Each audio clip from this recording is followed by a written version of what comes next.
4.000 lebih percon dari macam-macam jenis diamankan oleh petugas jajaran Polsek Talang Ubi dari razia percon yang dilakukan di 2 tempat, di Terminal Samopasar Inpres Pendopo di Kecamatan Talang Ubi, Pali. Menurut Kapolsek Talang Ubi Kompol Alpian Nasution, dilakukan razia percon ini karena lokasi pusat keramaian di Kecamatan Talang Ubi sering dijadikan tempat perang percon Sudem Bahayoke, di mana waktu daluari atau waktu subuh lokasi Simpang Limo sering dijadikan ajang ledak ke percon. Dari laporan masyarakat yang ringam gara-gara suara ledakan, jadi pihaknya langsung nindak lanjuti dengan razia penjajo percon. Sementara ini pihaknya masih ngenjuk peringatan ke penjajo percon kalau tidak diindahke bakal diinjuk sanksi tegas.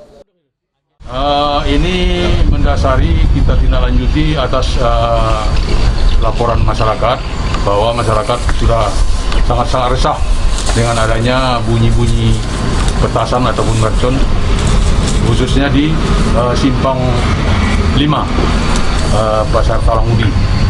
Jadi kita langsung menindaklanjuti laporan masyarakat tersebut sehingga kita mendapatkan hasil barang-barang yang ada di lapangan tadi.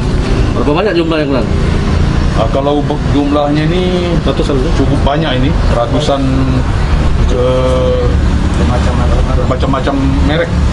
Ini sangat membahayakan jenisnya itu. Nah, ini sangat membahayakan, kemudian sangat terganggu masyarakat. Untuk penjualnya apa yang kita lakukan? Sudah didatakan atau belum? Untuk penjualnya, pertama kita lakukan dulu pendataan, kemudian kita berikan himbauan.